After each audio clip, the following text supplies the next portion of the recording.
When your Christmas is the longest, the most over the top in the world, and it's happening right in the middle of a pandemic, you're probably wishing that it will be merry and bright, but still safe.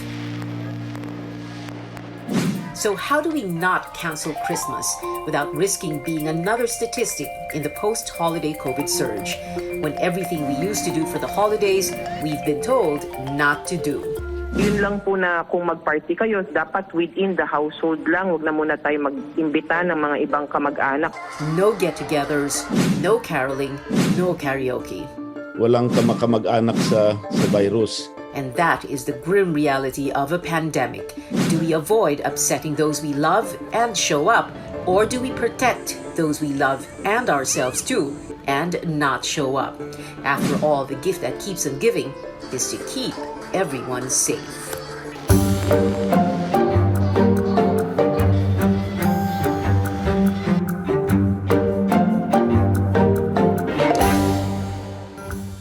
I'm Hontiveros. We'll be asking the hard questions for stories that matter to you.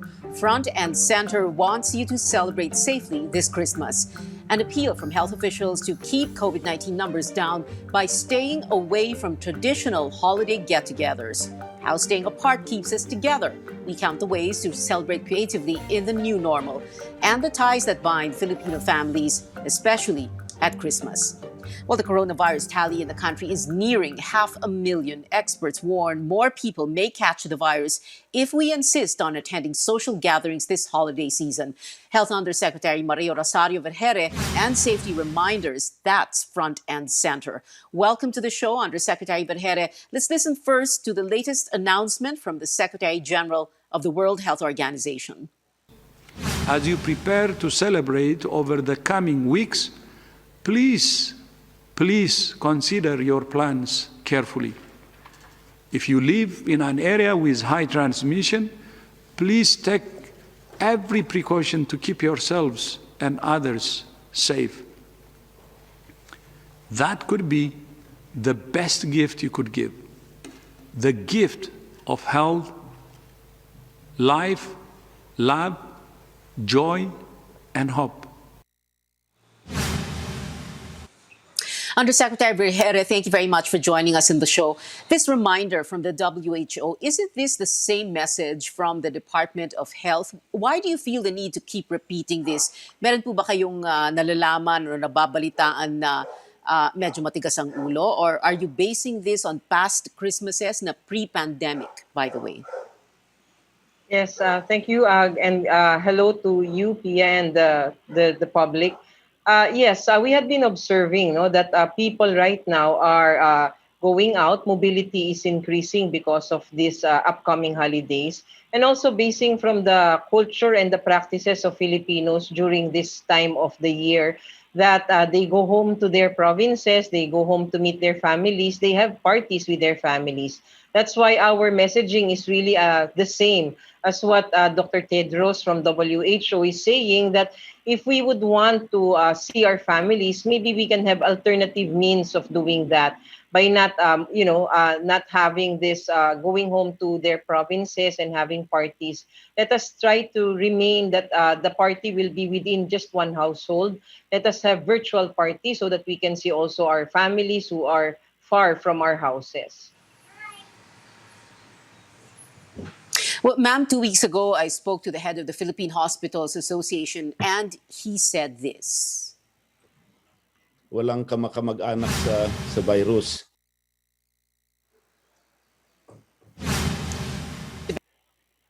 But it is also science-based, right, Yusek Vergere?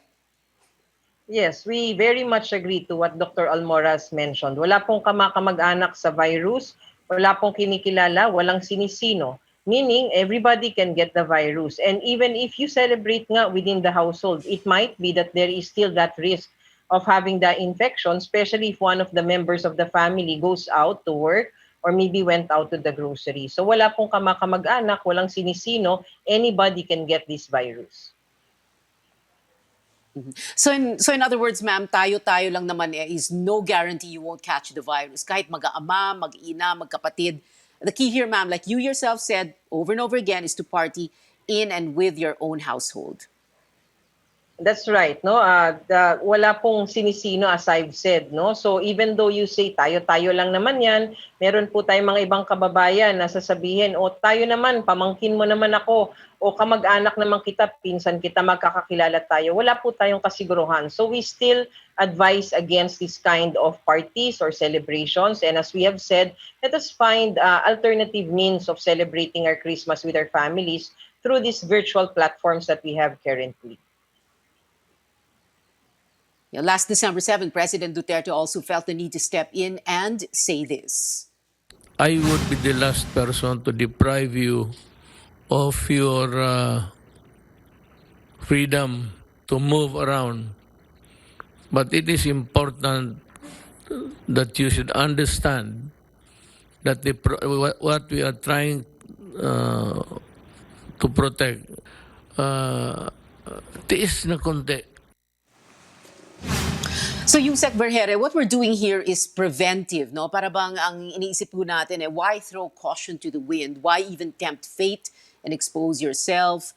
But why do people still think in curative terms? Una-una, I'd like to explain why we are all in this stance, or position. Our experts had been warning us for these past weeks that there might be a possible surge.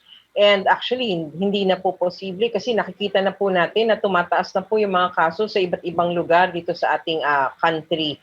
So ito pong binibigay natin mga mensahe is for us to prevent, na mapunta tayo uli doon sa dati nating kinalalagyan nung mga July and August where the cases really surged. And this is something that we would like to avoid because we do not like to overwhelm our health system anymore. And we would like to celebrate Christmas peacefully. Kaya po tayo nagbibigay ng mga ganitong mga advisories. Now, when it comes to these preventive measures that we are implementing, government is warning, government is giving information, but of course, sometimes there would be things that has to be enforced more properly and strictly so that we can control ito pong mga pagpunta ng mga tao o di kaya po pagsasama-sama like in mass gatherings that we are seeing right now in areas like shopping malls na nakikita natin no more physical distancing. Now the enforcement should be more strict so that we can be able to prevent further transmission of the virus. Okay. All right. Bibilisan ko question na to, very important because I hear this a lot. We hear this a lot. Number one, I'll just take meds na pangontra. Number two, baka naman pwede po yung VCO, pinag-aaralan naman yan ngayon as a cure. Paano naman kung may magsabing, may parating na naman na bakuna? And meron ding mga nagsasabing, we can all get tested anyway before we see each other on Christmas Eve, no? So let's bring in the COVID incubation timeline here, na graphics para malinaw, makita po ng lahat, ma'am. Explain why sinasabi ng mga tao and as briefly as you can, ma'am. Yes, ma'am. Unang-una, wala pa hong tayo na may ebidensya na gamot laban sa COVID-19. All of these medicine or therapeutics that are being tried right now are all in that phase where it is being studied. Pero wala pa hong lumalabas na ebidensya na sinasabing meron na talagang gamot. Pangalawa, we like to temper the expectations of people, not because there is vaccine coming that we are going to be complacent already. So, dadating po ang bakuna, that is right. But we still need to comply strictly with the minimum public health standards. And when it comes to testing, as you have said, there is that incubation period of the virus. So, if you get tested now without even symptoms or nor exposure, so itetest po kayo ngayon, it is a one-time event. It means that if you get tested now, it doesn't preclude you that you're going to be exposed tomorrow and you get the illness in the coming days. So what we are saying right now, wala po tayong guarantee even though there is testing and there is this upcoming vaccine. We still need to strictly comply with the minimum public health standards because this is the way to go for us to be able to get into that new normal that we are all hoping for. The vaccines will come, but it is not going to be given all at the same time. It is not going to be given for the rest of the population all at the same time. So matagal-tagal pa ho bago po tayo makapunta dun sa panahon na pwede na ho tayo mag-relax. So sa ngayon po, sana po susunod muna ang lahat so that we can prevent the possible surge that our experts are warning us about. Okay, ma'am, my final question, and yes or no na lang po from you. Sorry na lang po, ma'am, ha? Pero ang sinasabi po ba ninyo wag na kayo magpalusot. Tama po ba? Hindi ho palusot, pero wag ho tayong pumunta dun sa posisyon na complacent po tayo. Tayo po ay patuloy na mag-ingat pa rin. All right, better safe than sorry. Thank you for joining us, Health Undersecretary Maria Rosario Vergere. Well, the stories that matter are front and center. Celebrations amid COVID-19 present opportunities to be creative, minus the parties and reunions of old, and a Christmas that is uniquely Filipino, and how to keep customs and traditions in a year that changed everything. More after a short break.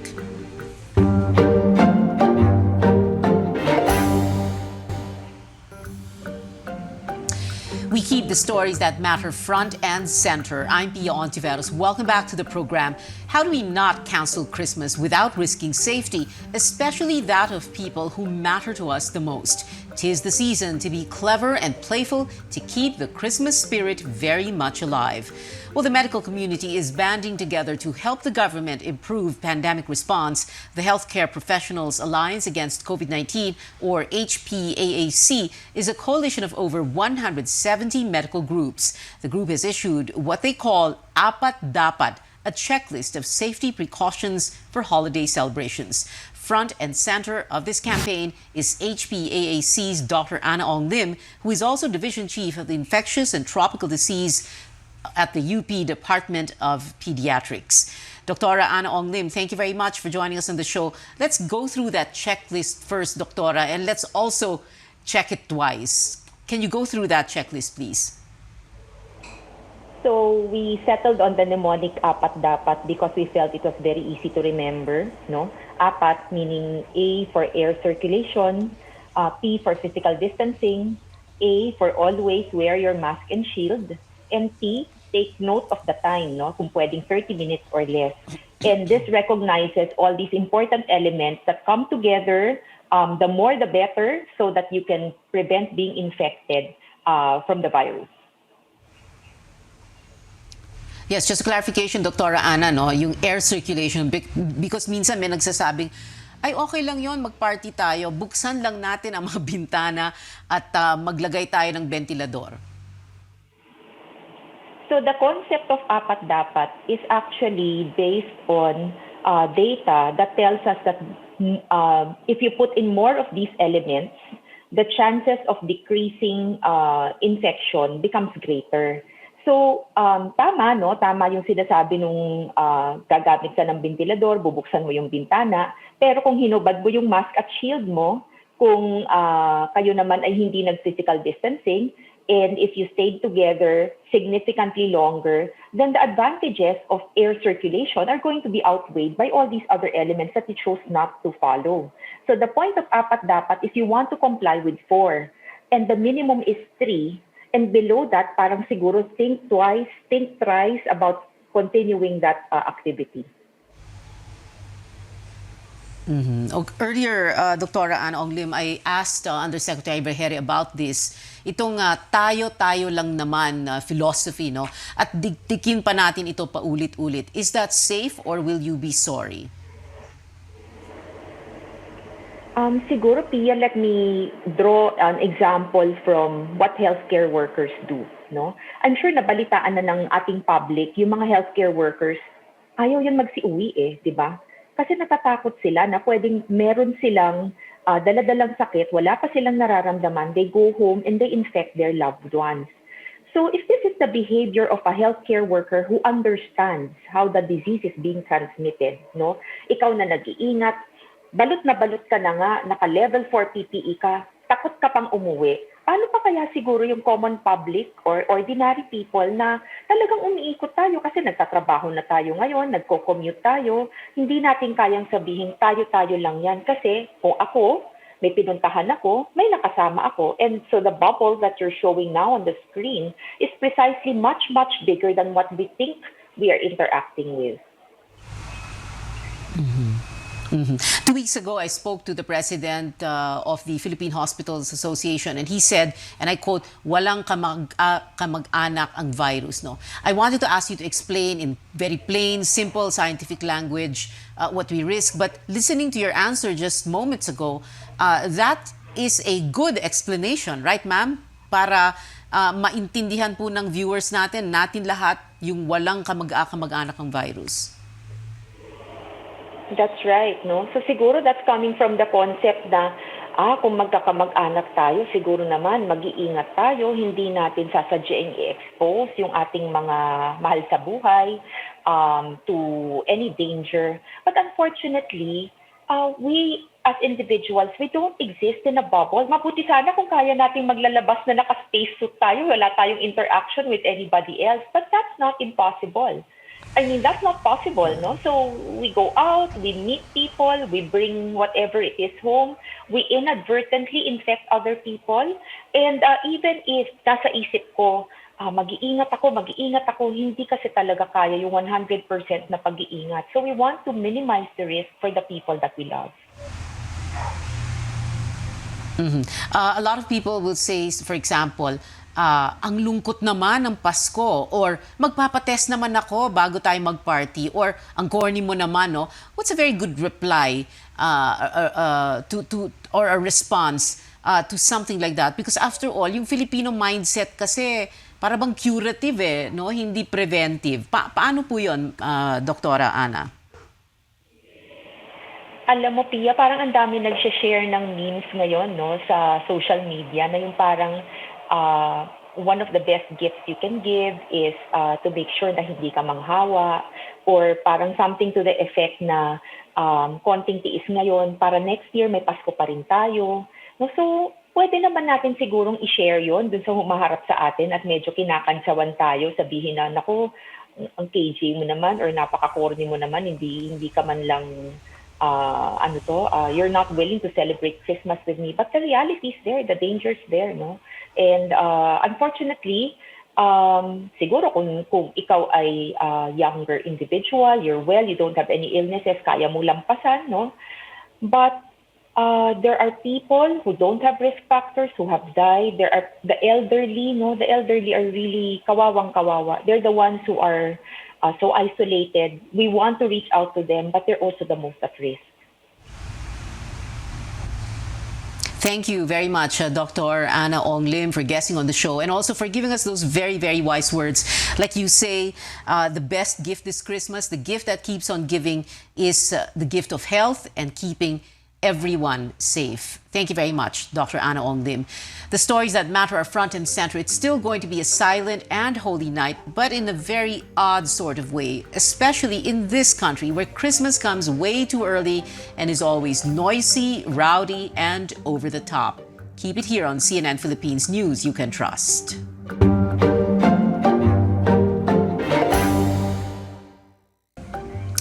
Here in Front and Center, we look at the big picture to better understand the issues that matter. I'm Pia Hontiveros. In this predominantly Catholic country, Christmas is sacred, and it is so embedded in Pinoy culture that it really is difficult to tell families not to get together, not to see each other, or not to come home. Front and center in understanding why we love Christmas so much and what we can do to rechannel our energies elsewhere and safely celebrate is Dr. Michael Tan, a medical anthropologist and a professor at the University of the Philippines. Dr. Tan, thank you very much for joining us on the show. Talk to us first about Pinoy culture and the pandemic. Will Pinoy culture this Christmas trump science and warnings from our health experts, Dr. Tan? Well, I hope not, no? But we have to understand that much more than many other countries, we have the longest Christmas season, and we attach so many meanings to it, especially around family and friends. No? And so it's extra difficult, especially considering we've been 9 months into a lockdown, to ask people, konting tiis pa. No? I think it's COVID fatigue, because people know that it's not going to be konting tiis, it's going to be several more months. No? It's really going to be difficult. Mm-hmm.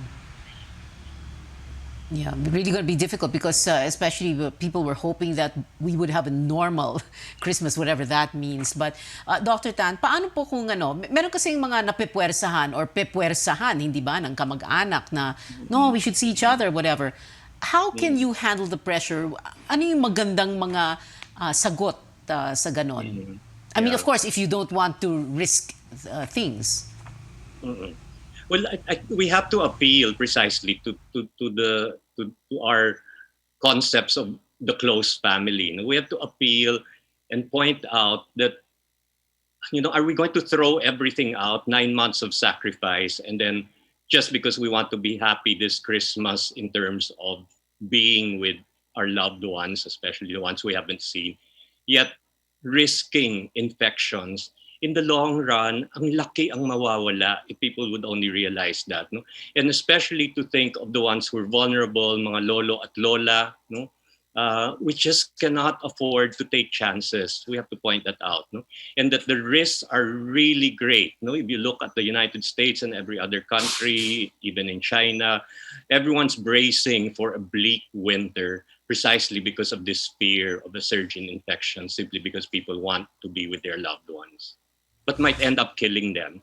I'm sorry to be so blunt, but you could kill your loved ones. Yeah. Okay, well, let's make it even more graphic by the numbers, Dr. Tan. For example, now, what if let's say there are 3 siblings and parents who live in separate households, and parents plus sibling 1 and 2 are all for a get together, and sibling 3 says no way, So what should win here? The majority or common sense? Science sense. You know what's so alarming? Because there are more and more there are more and more medical reports coming out that even the 1 to 2 meter safe distance may not be enough. Especially, and what's alarming, and it took Japan to bring this out, and Japan's very similar to us with a very dense population, and they're beginning to report, Japan, Korea, and China, of infections in restaurants, in places na kulob, where the ventilation is not bad, and there's one in a restaurant, 1 person infecting 9 people. This is just so mind-boggling, and this is all indoors. And the problem is, many of us Filipinos think that the infections take place outside, nasa hangin daw. But the hangin is not the one outdoors; it's the one indoors. So family reunions are going to be so conducive for spreading the virus. Yes, we can have ventilation. Okay, so Dr. Tan, how do we? Yes. Yeah. So how do we safely celebrate? How do we tweak our Christmas traditions, family traditions? Because, people are going to say, but we've been doing this for ages. Ages meaning 9 months, Zoom na naman, and for Christmas. So what else can we do? I don't believe in fear tactics, but maybe media needs to come out with stories of people who lost their loved ones. It's not clear yet, because the death rate is fairly low in the Philippines, at least the official death rate. But if people can just hear from others, like for instance, I was so touched by one of my students who lost her father early in the pandemic.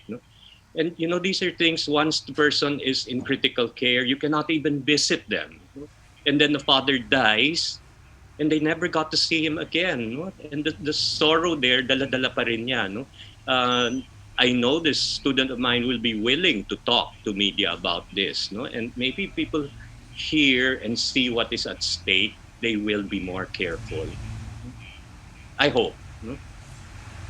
Well, hopefully, yes. Yes, we hope. Hope springs eternal, and we hope that Filipino culture surrounding Christmas changes. Well, thank you very much for joining us, Dr. Michael Tan, medical anthropologist and professor at the University of the Philippines. Well, if you noticed, we here on Front and Center, and our guests, Health Undersecretary Rosario Vergere, Dr. Ana Ong Lim, and Dr. Michael Tan, were like, what else? Broken records.